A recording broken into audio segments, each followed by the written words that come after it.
Tal como hizo Aristóteles o Nicómaco o Sabater con Amador, Héctor Sevilla ofrece un libro de ética a Sofía. No se trata de un conjunto de reglas para vivir de manera moral, sino de una invitación a reflexionar con libertad. No se necesita ser Sofía, ser mujer o transitar la adolescencia para encontrar provecho en las ideas vertidas en cada una de las cartas. Valentía, prudencia, cuidado de sí, solidaridad, son solo algunos de los tópicos que abordan con sencillez y soltura. Este cariñoso legado pretende hablar en nombre de todos los padres, incluso de aquellos que han partido. Héctor Sevilla, quien está aquí con nosotros, es doctor en filosofía, miembro de la Asociación Filosófica de México, de la Sociedad Académica de Filosofía de España. Con sus obras ha contribuido al ámbito de la antología, la mística y la literatura.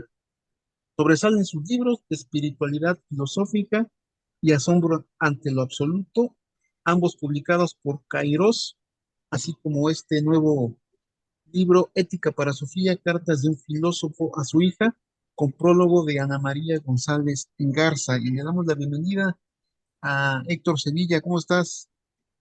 Hola, ¿qué tal? Muchas gracias por la invitación y con mucho gusto estoy aquí contigo para hablar de este libro y saludo también a todos los que te escuchan. Pues empecemos. ¿Cuál fue el origen de Ética para Sofía? Muy bien. Bueno, yo tengo una hija que se llama Sofía. Sofía no es un personaje ficticio, es realmente una hija. Y en el tiempo en que estaba más fuertemente la pandemia, caí en cuenta que había muchas cosas que yo no había platicado con ella, que era necesario decirle, que no habíamos tenido mucha comunicación. No vivimos en la misma casa, así que con el encierro aún fue menos posible vernos. Y yo había hecho otros libros de filosofía que ella no había leído porque, dado que era un adolescente de 15 años, era difícil que los comprendiera. Entonces me decidí a escribir un libro que ella pudiera leer, que fuera un libro para adolescentes, pero también un libro de filosofía, inspirado desde luego por la Ética Nicomaquea de Aristóteles, escrita para su hijo Nicómaco, o la Ética para Amador de Fernando Sabater, escrita para su hijo Amador. Pues yo escribí Ética para Sofía, que es para mi hija Sofía. Y a diferencia de los dos libros referidos, es que es un libro para una hija, de un padre a una hija, y está elaborado a manera de cartas que efectivamente yo fui escribiendo para ella, y ella fue la primera editora. Ella, en medida que comprendía una de las cartas y dialogábamos de esas cartas, yo iba a la siguiente carta. Pero cuando no era así y cuando ella no lo entendía, entonces yo reescribía ese texto de modo que ella lo pudiera entender a la primera. La intención entonces es esa. Como padre, reconectar con mi hija, esa fue la intención, y el objetivo de volverlo libro y de publicarlo es para que favorezca también el diálogo entre padres e hijas, y desde luego que sea también un aliciente y una motivación para muchas adolescentes, o incluso mujeres adultas, o también caballeros. No importa, que no se necesita ser mujer para leer este libro ni ser adolescente, aunque esencialmente está dirigido a ese público. Así que el objetivo es que sea una invitación a la ética y una invitación a la filosofía desde un texto que sea también atractivo, cercano, sencillo de leer, mas no superficial, es decir, profundo pero accesible, y que plantee una posibilidad de ética más como un ejercicio personal y no como una situación de imposición externa. ¿Cómo fue la selección de estas 25 virtudes, tópicos que conforman Ética para Sofía? Bueno, fueron dándose de manera muy espontánea, puesto que inicié con la de admiración, que es la primera, eh, y, y de esa virtud, de esa virtud se fue desprendiendo la que correspondería después, porque las virtudes no se dan solas, no son autónomas, necesitan de otras virtudes para edificarse mejor, para ponerse en práctica. Así que en medida que hablaba de la admiración, caía en cuenta de que no basta solamente con admirarse, que después de que uno se admira también necesita tomar decisiones, así que había que hablar de la toma de decisiones, pero al mismo tiempo no se pueden tomar decisiones si no existe un criterio. Entonces la formación de criterio es también una cualidad. Eh, no hay un criterio si no hay criticidad. Entonces la criticidad fue la virtud que iba continuando y así de manera sucesiva cada una daba pie a otra más. De manera que las 25 virtudes que se plantean están interconectadas, no son como exposiciones teóricas en el libro donde cada una sea independiente, sino que se habla de la interdependencia de una con la otra y es por eso que fueron surgiendo así. Desde luego, podrían haber sido más de 25, pero el círculo se cerró bien con las 25 virtudes. Aparte, la extensión también no debería ser mucho mayor para que siguiera siendo un libro accesible. Y en ese sentido es que fueron surgiendo cada una de estas virtudes. Por otro lado, se les distingue a las virtudes de los valores, que es algo que no suele suceder en algunos libros de ética o incluso se confunde virtud con valor. Se está entendiendo aquí el valor como el producto de un ejercicio valorativo, es decir, meramente mental, intelectual, pero la virtud supone la parte empírica, es decir, la práctica del valor, de tal manera que yo podría valorar la justicia, hago de la justicia un valor, pero hago de la justicia una virtud cuando me vuelvo justo, ¿sí? Cuando la practico. Entonces, en este libro se están abordando desde la perspectiva de virtudes, no de valores como productos de un ejercicio valorativo. Y eso, por tanto, le da una característica importante al libro, que es la aplicabilidad, que es el poderse aterrizar también por medio de ejemplos y por medio de alusión a distintos personajes, no solo filósofos, sino personajes importantes de la historia, incluso artistas o incluso personajes ficticios, puesto que para tener la atención de los adolescentes, pues hubo que recurrir también a personajes que son parte de su mundo representativo. Entonces hay personajes que salen en la novela en los libros más que novela de Harry Potter o del Señor de los Anillos o incluso deportistas, personajes que fueran accesibles a los chicos y chicas y que eso les permitiera también entender las virtudes de las que estamos hablando. Eh, Ética para Sofía, escribe Ana María González Garza en el prólogo, no se trata de un conjunto de reglas para vivir de manera moral, sino de una invitación a reflexionar con libertad. ¿Cómo defines ética para Sofía? ¿Podría ser también un libro filosófico, es decir, un libro para entender el pensamiento humano? En definitiva, es un libro filosófico, pero no es un libro academicista, es decir, no es un libro centrado en buscar el reconocimiento y el aplauso de otros técnicos u otros filósofos. Es un libro sí filosófico, pero centrado sobre todo en la práctica virtuosa de distintos aspectos de la vida.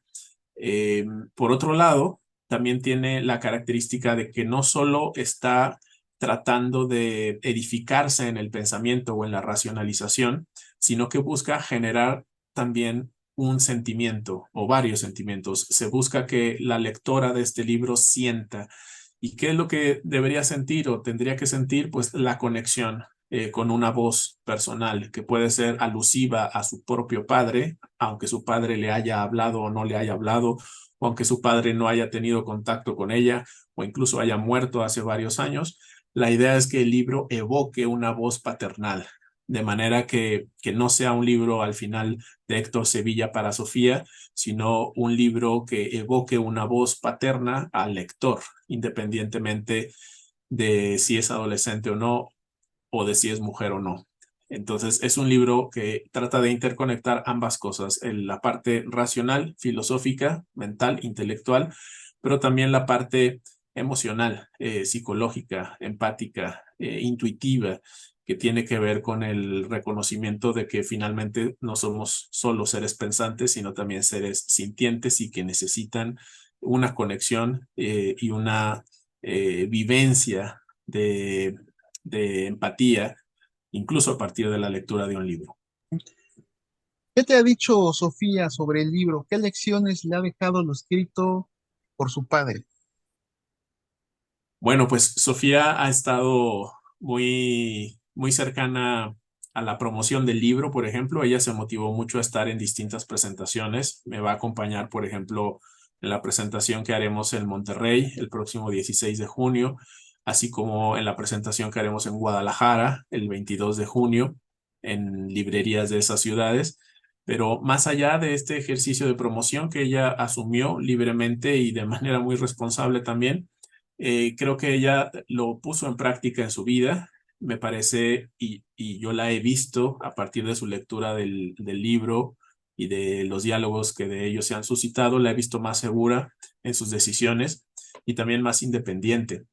De hecho, ella eligió irse a estudiar a otra ciudad distinta de donde nosotros residimos. Y ese ejercicio de libertad y de responsabilidad, de hacerse cargo de ella misma, me pareció también eh, una cuestión muy laudable, digna de celebrar. Desde luego nos ha unido más, ha sido un punto de partida para tener un tipo de relación diferente que creo que los papás no siempre se animan a tener con sus hijas. Muchas relaciones de padres con sus hijas son solo a partir de la autoridad o solo a partir del decreto o de la imposición o de la moralidad más que de la ética, es decir, de enunciar un conjunto de reglas o normas para que ellas las sigan o las obedezcan, o a veces solo a partir de formalismos. Es difícil, me parece, que un padre se abra y esté dispuesto a conectar realmente con su hija, que empatice con ella, que hable con ella desde su mundo, no tanto que la quiera llevar al mundo de él, sino que él mismo se ponga en el lugar de ella. Eso me parece que no es tan común y el libro es un buen punto de partida y es una invitación para que los mismos padres, tras leerlo, puedan también dialogar con sus hijas.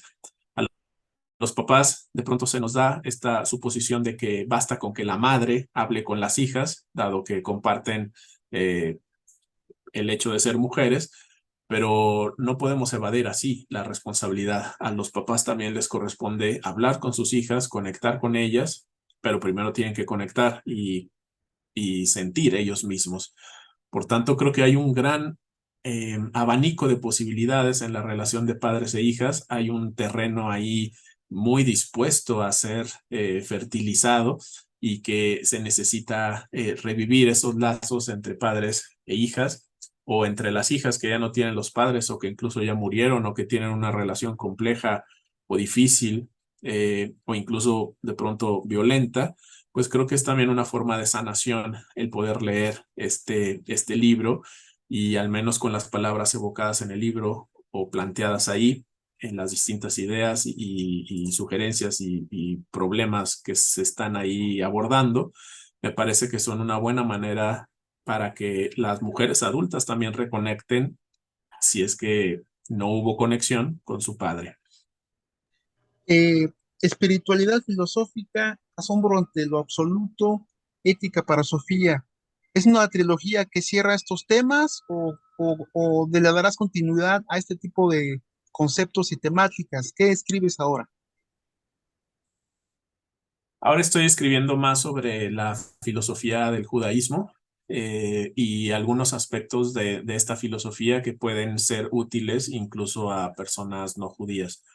Respecto a los otros tres libros, en realidad son textos que son independientes entre sí. El de espiritualidad filosófica habla del derecho a la filosofía, del derecho al ejercicio reflexivo que le corresponde a toda la ciudadanía y conecta el tema de la espiritualidad con la filosofía, sobre todo centrándose en autores de Japón y de la India. El libro Asombro ante lo absoluto habla de 8 actitudes que se derivan del encuentro o de la sensación o de la intuición o la contemplación de lo absoluto. No es un libro religioso, es un libro sobre la religación con lo divino. Y este libro de Ética para Sofía es un libro pensado más en que lo lean personas que no necesariamente tengan formación filosófica, es decir, incluso adolescentes, y que bien podría incluso ser tomado como libro de texto en distintas asignaturas de ética o de desarrollo humano en bachillerato o incluso en los primeros años de la universidad. Sí, me parece muy bien esa idea, ¿no? Sobre todo para el alumnado, incluso para los mismos lectores, debatir, discutir y compartir ética para Sofía. ¿Cuento o novela te gustaría incursionar? Está por publicarse, de hecho, una novela que se va a llamar El Nadante. Eh, Esta es una novela que trata sobre la búsqueda personal, la búsqueda interior, el descubrimiento de uno mismo y después caer en cuenta de que si uno mismo no es como uno pensaba. Es una novela filosófica, está por publicarse también en este año. Eh, Será publicada en España y es una novela donde se abordan también este tipo de temáticas. Me parece que la literatura es una muy interesante herramienta para acercar a la filosofía a los lectores que quizá no están tan interesados en libros más técnicos o más profesionalizados, pero que por medio de la literatura, desde luego, también pueden conectarse con las preguntas filosóficas. El próximo año saldrá otra novela que se llama El vacío de Dios, que trata sobre la búsqueda de Dios y está situada la novela en una época medieval, en un monasterio. Esta novela será entonces en el 2024. Y ya que hablas de incursionar, bueno, pues también estoy incursionando en la publicación de un poemario que espero que salga a final de este año. Es una recopilación de todos los poemas que he escrito en mi vida y será publicada en la editorial Létrame. Esto es de alrededor de 200 poemas y creo que va a ser también una forma interesante de incursionar en esa otra área. Lo de cuentos, eso espero hacerlo un poco más adelante.